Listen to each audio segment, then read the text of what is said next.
ছোটবেলা থেকে শুনে আসছেন ডাক্তার হতে হবে, ইঞ্জিনিয়ার হতে হবে, প্রথম হতে হবে। পাশের বাড়ির রাহুল 96 পেয়েছে, তুই কেন 88 পেলি? প্রথমে কথাগুলো স্বাভাবিক মনে হয়, কারণ সবাই শুনছে, বন্ধুরাও শুনছে, আত্মীয়রাও একই কথা বলছে। ধীরে ধীরে আপনি বিশ্বাস করতে শুরু করেন জীবনের একটা নির্দিষ্ট রাস্তাই আছে, ভালো নম্বর, ভালো কলেজ, ভালো চাকরি, তারপর সুখ। কিন্তু একটা প্রশ্ন খুব কম মানুষ করে, যদি সেই রাস্তাটা আমার না হয়, যদি আমি অন্য কিছু হতে চাই, যদি আমি অন্যরকম জীবন চাই, আর সবচেয়ে গুরুত্বপূর্ণ প্রশ্ন, আমি আসলে কে? মজার ব্যাপার হলো, আমরা অনেকেই 20, 30, এমনকি 40 বছর পর্যন্ত পৌঁছে যায়, কিন্তু এই প্রশ্নের উত্তর জানি না। কারণ ছোটবেলা থেকেই আমরা শিখেছি কি হতে হবে, কিন্তু কখনো শেখানো হয়নি আমি কি চাই। আজ আমরা সেই বিষয় নিয়েই কথা বলবো। মা বাবার প্রত্যাশা কোথা থেকে আসে, কখন সেটা অনুপ্রেরণা হয়, কখন সেটা মানসিক চাপ হয়ে দাঁড়ায়, এবং কিভাবে মা বাবাকে ভালোবেসেও নিজের পরিচয়টাকে হারিয়ে ফেলতে হয় না। আমি আব্দুল হান্নান, আপনারা দেখছেন অন্তর্মন। চলুন শুরু করি। প্রথমেই একটা বিষয় পরিষ্কার করা দরকার, এই ভিডিও মা বাবাকে দোষ দেওয়ার জন্য নয়, বরং তাদের বোঝাবার জন্য। ভাবুন, আপনার বাবা হয়তো এমন একটা সময় বড় হয়েছেন যখন চাকরি পাওয়াটাই ছিল যুদ্ধ। আপনার মা হয়তো নিজের অনেক স্বপ্ন ছেড়ে দিয়েছেন সংসারের জন্য। তারা দেখেছেন অনিশ্চয়তা, অর্থ কষ্ট, ব্যর্থতার কষ্ট।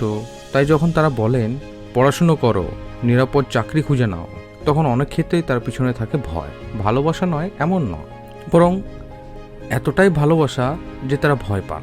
ভয় পান আপনি কষ্ট পাবেন, ভয় পান আপনি ব্যর্থ হবেন, ভয় পান সমাজ আপনাকে বিচার করবে। সমস্যা হলো, ভয় থেকে দেওয়া পরামর্শ অনেক সময় চাপ হয়ে যায়, আর তখন ভালোবাসার ভাষা বদলে যায়। আমি তোমাকে ভালোবাসি এর জায়গায় আসে তুমি সফল হলে আমি খুশি। ধীরে ধীরে সন্তান একটা অদৃশ্য সমীকরণ শিখে ফেলে। ভালো ফল তার মানে আমি ভালো, খারাপ ফল তার মানে আমি যথেষ্ট নই। এটাই কন্ডিশনাল লাভের শুরু। একটা ছোট গল্প ভাবুন। একটা শিশু ছবি আঁকতে ভালোবাসে। সে একটা ছবি এঁকে মাকে দেখালো। মা বললেন ভালো, কিন্তু এবার পড়তে বসো। পরদিন সে গান গাইলো। বাবা বললেন ঠিক আছে, কিন্তু পরীক্ষায় কত পেলি? ধীরে ধীরে শিশুটি একটা জিনিস শেখে, তার অনুভূতি গুরুত্বপূর্ণ নয়, তার আগ্রহ গুরুত্বপূর্ণ নয়, তার মূল্য নির্ধারণ হবে ফলাফলে।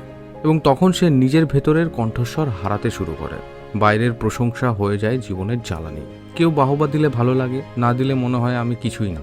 অনেক প্রাপ্তবয়স্ক মানুষ আজও এই চক্রে আটকে আছেন। চাকরি আছে, টাকা আছে, সমাজের চোখে সফল, তবু ভিতরে একটা প্রশ্ন ঘুরে বেড়ায়, আমি কি সত্যিই সুখী?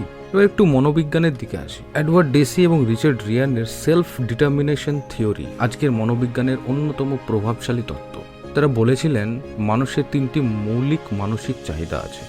অটোনমি, আমার জীবন নিয়ে কিছু সিদ্ধান্ত আমি নিজে নিতে পারি। যখন সব সিদ্ধান্ত অন্যরা নেয়, তখন মানুষ ধীরে ধীরে নিজের উপর বিশ্বাস হারায়। কম্পিটেন্স, আমি পারি, আমি শিখতে পারি, আমি উন্নতি করতে পারি। কিন্তু যদি বারবার বলা হয় তুই যথেষ্ট ভালো না, তাহলে বিশ্বাস ভেঙে যায়। রিলেটেডনেস, কেউ আমাকে বোঝে, আমি একা নয়। আমাকে শুধু নম্বর দিয়ে বিচার করা হয় না, আমাকে মানুষ হিসেবে দেখা হয়। গবেষণায় দেখা গেছে যে শিশুদের এই 3টি চাহিদা পূরণ হয়, তারা শুধু বেশি সুখী নয়, তারা দীর্ঘমেয়াদে বেশি সফলও হয়। কারণ তারা ভয় থেকে নয়, আগ্রহ থেকে শেখে, আর আগ্রহ থেকে শেখা জ্ঞান অনেক গভীরে যায়। এবার একটা বিষয় নিয়ে কথা বলি, তুলনা। রাহুল তো পারছে, তোর কাজিন তো ডাক্তার হয়ে গেছে, ওর মেয়ে এত ভালো। আমরা ভাবি তুলনা মানুষকে উন্নতি করায়। বাস্তবে বেশিরভাগ সময় এটা আত্মসম্মান কমিয়ে দেয়, কারণ তুলনা একটা মিথ্যা ধারণার উপর দাঁড়িয়ে, যেন সব মানুষের শুরু এক জায়গা থেকে, একই প্রতিভা, একই পরিস্থিতি, একই স্বপ্ন। কিন্তু বাস্তবে তা নয়। একটা মাছ যদি গাছে ওঠার পরীক্ষায় বসে, সে সারা জীবন ভাববে সে ব্যর্থ। তুলনা আমাদের শেখায় অন্য কারো মতো হতে, কিন্তু আত্মবিকাশ শেখায় নিজের সেরা সংস্করণ হতে। এখন বাস্তব সমাধানের কথা বলি। নিজের অনুভূতিকে বৈধতা দিন।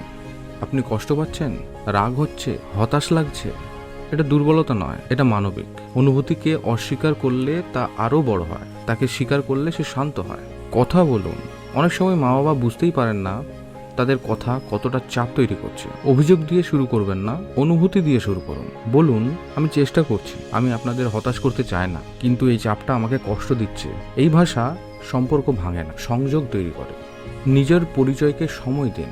প্রতিদিন 15 মিনিট, শুধু 15 মিনিট এমন কিছু করুন যা আপনার। লেখা, পড়া, গান, ছবি আঁকা, হাঁটা, প্রার্থনা, যাই হোক, এই ছোট সময়টুকু আপনাকে মনে করিয়ে দেয় আপনি শুধু একজন ছাত্র নন, শুধু একজন সন্তানের ভূমিকাও নন, আপনি একজন স্বতন্ত্র মানুষ।